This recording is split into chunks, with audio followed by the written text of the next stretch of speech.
Quien les habla, el doctor Pablo de Jesús Vindas Acosta, de la Escuela de Ciencias Sociales y Humanidades. Y sin más, pasamos a la materia. El capítulo número 6, vamos a ubicarnos un poquito acá con el tamaño de la letra. El capítulo 6 inicia en la segunda parte del libro, ¿verdad? Lo que es el tema del renacimiento a la ilustración. Eso está en la página 167. En la 169 empezamos con el capítulo 6, titulado Maquiavelo y el realismo político. En la página 172 tenemos una pequeña introducción en la que nos dice que el ser humano propone un humanismo cívico, que significa volver a los principios patrióticos de la cultura griega y romana. El Estado se funda en la condición humana. Es la razonabilidad por medio de la ley, por lo tanto, el gobierno debe ser virtuoso si se apega a la ley. Y por lo tanto busca el bien común por encima del bien suyo como gobierno. Eso es lo que propone como introducción aquí a Maquiavelo. En la página 174 vamos a ver vida y obra representativa. Y dice que Maquiavelo nace en Florencia en el 469 y muere en el 527. Fue amigo de César Borgia, hijo del Papa Alejandro VI, quien ve a Maquiavelo como un arqueotipo del príncipe. Parte de que los hechos históricos se repiten.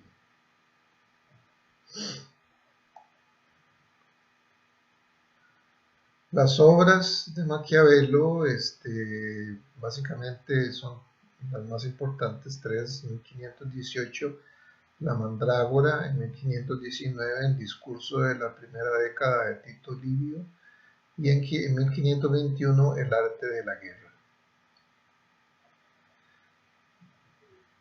En la página 176 tenemos el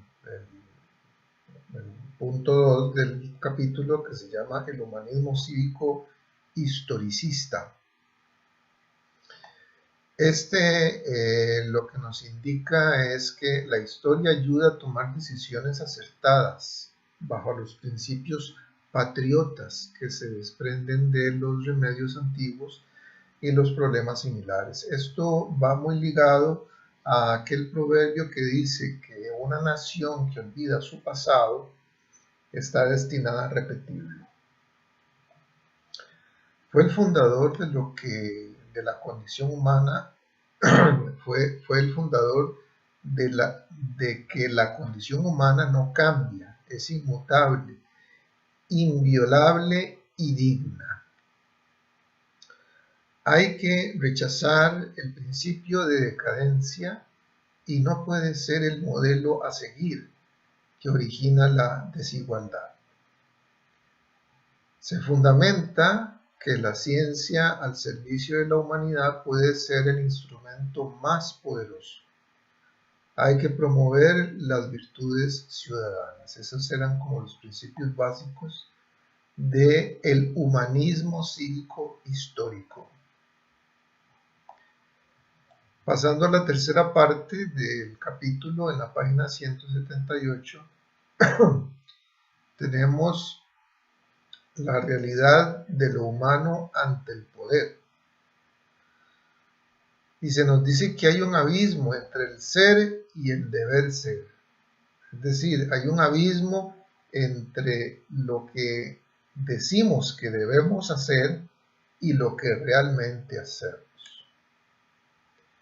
La realidad está por encima de lo ideal, de modo que solo funciona lo práctico. Es decir, él dice que puede haber muchas teorías, pero en realidad lo que se practica, lo que se lleva a la práctica, lo que se vive, ¿verdad? Es lo que funciona. Es lo que funciona.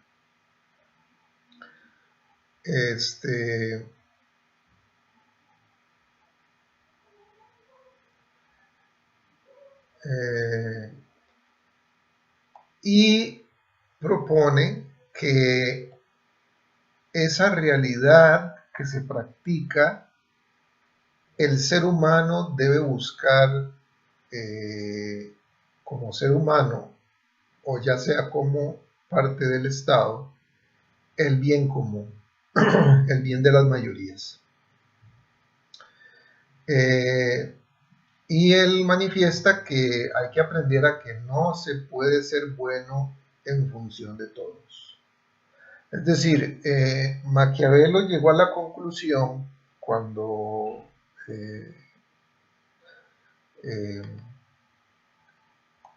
estudió el tema del príncipe y todo esto, que es su mayor obra, llega a la conclusión de que el gobierno es un sistema de pesos y contrapesos. Entonces, en ese sentido, no se le puede quedar bien a todo el mundo, ¿verdad? Habrá momentos en que las decisiones del gobierno serán impopulares porque buscan el bien común, ¿verdad? Entonces, y quiero decir impopulares porque afectará a una porción de la población.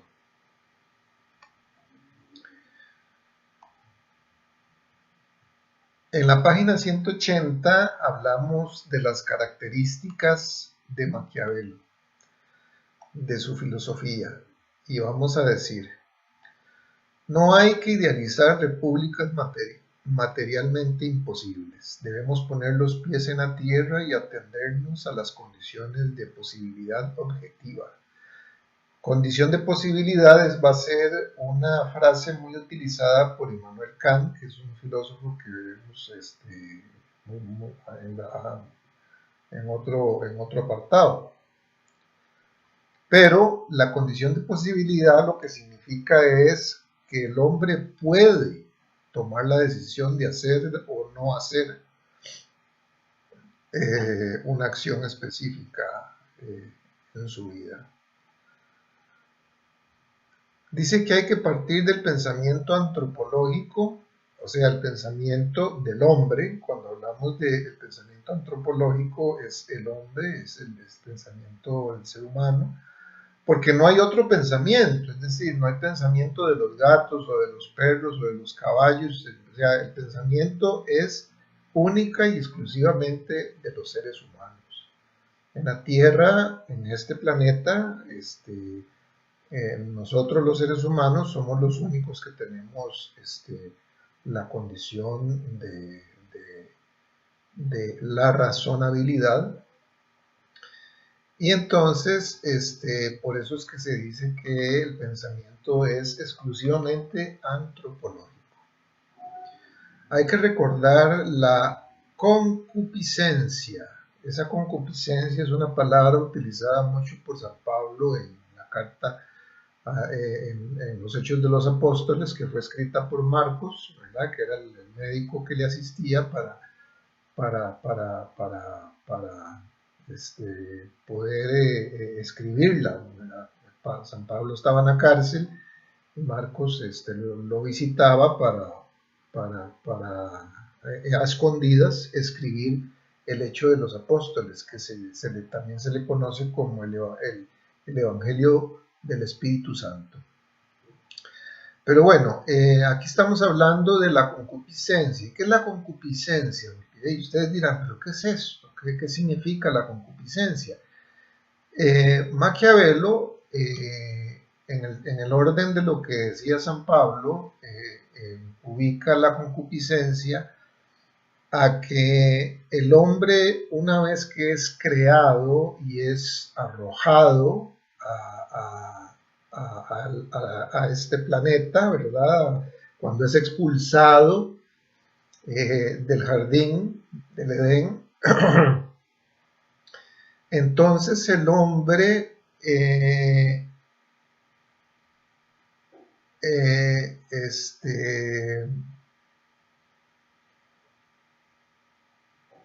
pierde la condición de ángel, ¿verdad? Porque mientras, mientras el hombre permanecía en el jardín del Edén,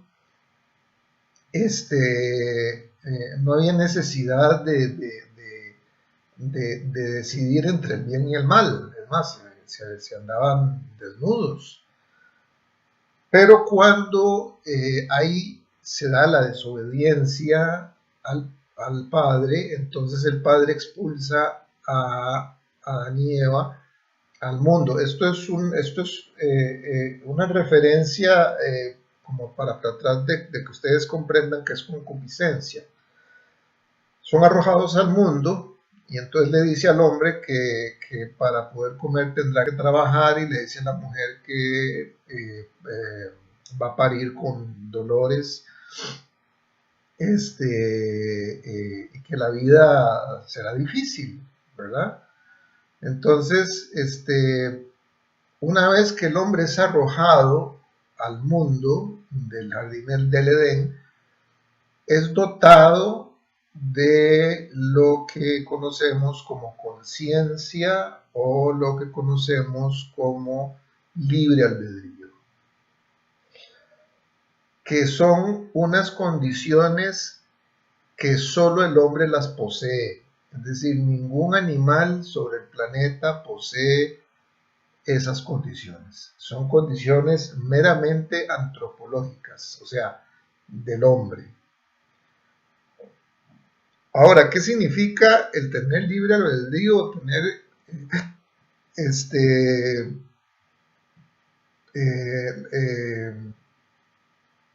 conciencia? Bueno, eso significa que usted adquiere, más adelante cuando veamos Kant, vamos a ver que el libre albedrío o la conciencia es lo que nos da la moral. Y la moral es aquella que nos permite distinguir entre el bien y el mal. Entonces, Maquiavelo en este caso lo que dice es que cuando el hombre es arrojado al mundo, está lleno de concupiscencia. Eso significa que tiene una tendencia a hacer el mal. Eso es ser concupiscente, tener una tendencia a hacer el mal. Entonces eso es lo que dice, Maquiavelo cuando dice que hay que recordar la concupiscencia que lleva a las pasiones destructivas, ¿verdad? Cuando el hombre sufre porque él quiere hacer el bien, pero termina haciendo el mal, como dice San Pablo, ¿verdad? Luego dice que hay un vaivén de beligerancia en la vida humana, de modo que es obligado a actuar de modo incorrecto o malo en función de las prácticas políticas. El ser humano debe concienciar que es imperfecto. A partir de eso debe buscar poner en la práctica los actos políticos menos malos para el bien común. El príncipe, que ahora ya empezamos a hablar del príncipe, ¿verdad? Ahora sí, el príncipe debe acudir, aquí estamos hablando del príncipe como el gobernante, ¿verdad? Que es un hombre excepcional, según Maquiavelo. Debe acudir ocasionalmente al engaño, ¿ves? Porque anteriormente observamos que no se le puede quedar bien a todos. Entonces el príncipe a veces tiene que hacer promesas que no va a cumplir. debe acudir a veces a la ley y a la fuerza y al uso militar para mantener la paz de los suyos. Propone el historicismo como medio de escuela cultural que permita leer la historia para obtener consejos prácticos y acceder al saber político. Y esta última frase lo que quiere decir es que si no conocemos nuestro pasado, estamos destinados a repetirlo.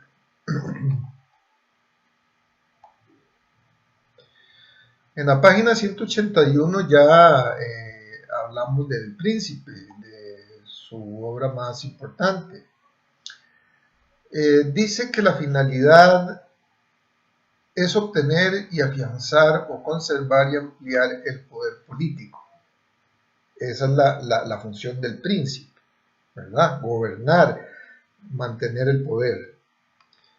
Hay que desconfiar de todos, ya que la gente necesitada te brinda lealtad y sin esa necesidad se rebelan al príncipe. Esa es una enseñanza sumamente importante en la vida del ser humano, ¿verdad? Porque no necesariamente al príncipe, también nos puede pasar a nosotros, que hay personas que necesitan de nosotros. Entonces, mientras necesitan de nosotros,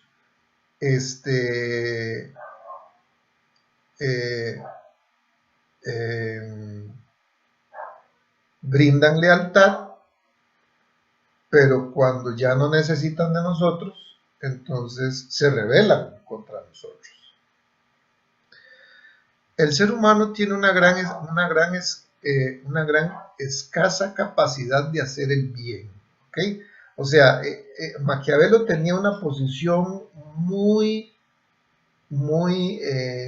¿cómo decirlo?, negativa del hombre.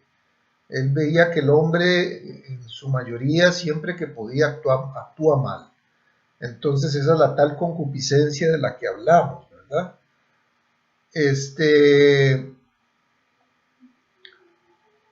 Lo consume la concupiscencia. Por lo tanto, es mejor ser temido, decía Maquiavelo, que como gobernante es mejor ser temido por los súbditos que ser amado, ya que esto lleva a la gloria y a la victoria. Así lo establece. La mayor utilidad del ciudadano radica en que hay una realidad ineludible en el ser humano y tiende a brindarle más importancia a su patrimonio que a sus seres queridos y ancestros. Y esta frase, estimados estudiantes, es como un látigo para nosotros los seres humanos, porque vean ustedes, por ejemplo, en la política, cómo hay políticos que se pelean con sus propios hermanos por el manejo de una herencia, ¿verdad? Entonces, eso lo que nos está diciendo él es que el ser humano aprecia más el dinero, el poder, los recursos económicos que los enlaces familiares. Así lo dice, y lo dice, estamos hablando de que esto es del año 1500, ¿verdad? O sea, hace más de 500 años. Entonces, vamos a seguir aquí. Me perdí un momentito.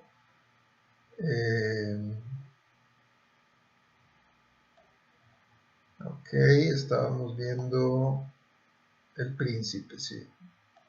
Sí, entonces el ser humano tiende a brindarle más importancia a su patrimonio que a los lazos familiares, ¿verdad? En eso quedamos. En la página 183 él da su sana máxima. Y su sana máxima es que el actor reprensible por el príncipe puede justificarse por sus efectos al bien común. Es decir, cuando él actúa mal, o sea, por ejemplo, la guerra o reprime a cierto grupo, él puede justificarse que esas acciones que él hace, las hace en nombre del bien de la mayoría. Eso es lo que dice. El fin justifica la acción en función del bien común. O sea, una guerra puede justificarse si esa guerra va a traerme bienestar a la mayoría de mis súbditos. El fin justifica los medios en ese contexto. Luego, la sana máxima es la prudencia. Y nos dice que la prudencia está en tres ámbitos. La primera, la ley se promulga por la razón humana. En ese contexto, un juramento debe respetarse mientras me conceda ventajas. De lo contrario, no debo respetarlo. Él lo que está diciendo aquí es que como jefe de Estado, el príncipe puede hacer un acuerdo con un país vecino, pero ese acuerdo será vigente mientras haya beneficio para mi país, y cuando ya no haya beneficio para mi país, yo puedo como gobernante eliminar ese acuerdo. Eso es lo que dice el príncipe. Bueno, en realidad estamos hablando aquí de la prudencia, ¿verdad? Entonces hay que ser prudentes cuando hacemos acuerdos o juramentos. Después dice, la bestialidad y el uso de la fuerza como los animales se justifica en actos para el bien común. Es decir, la guerra es justificable siempre y cuando ésta venga a traer un beneficio a mi nación. Y como tercero y último, entonces no solo es aparentar tenerla, sino aparentar poseerla, de modo que tus enemigos te respeten. Al final y al cabo, la verdad es lo que la gente cree que le decís. Entonces, no importa si de repente hay dificultades económicas, lo importante es que la gente crea que todo está bien. Eso es lo que quiere decir esa cuestión de la prudencia. En la página 186 vemos el principio patriótico. Y este principio está presente ante todo. No es compatible con la bondad, la justicia y la sinceridad. ¿Ok? Porque el principio patriótico es que yo debo luchar y buscar el bienestar de mi patria, sin importar, como dice aquí, la bondad, la justicia o la sinceridad. Segundo, lo que importa es el resultado y por lo tanto un príncipe no puede mostrar debilidad. Las sentencias deben ser irrevocables. Esto lo dice Maquiavelo porque él considera que un príncipe que emite un criterio y después elimina ese criterio, entonces eso puede mostrar una debilidad. Y por último, el ejército debe seguir a toda costa las órdenes del príncipe. Ok, esto es importantísimo porque entonces aquí, en este periodo que estamos hablando de 1500, queda clarísimo que lo que mantiene al gobernante en el poder es su ejército. Y entre más grande sea su ejército, más poderoso y más estable será su gobierno. Finalmente, en la página 191 nos habla la sobre la virtud y la fortuna. La virtud es la capacidad política de brindar libertades, sanas costumbres, autoridad y gallardía. Y la fortuna o fatum es el momento justo que no debes dejar desaprovechar. Es impulsivo, puede ser violento, pero más que todo audaz. Con violencia de ser necesario si la situación lo favorece. Es decir, la fortuna es que siempre que haya una situación que favorezca la administración, hay que tomarla, no hay que dejarla pasar. Bueno, entonces con esto dejamos concluido el capítulo sexto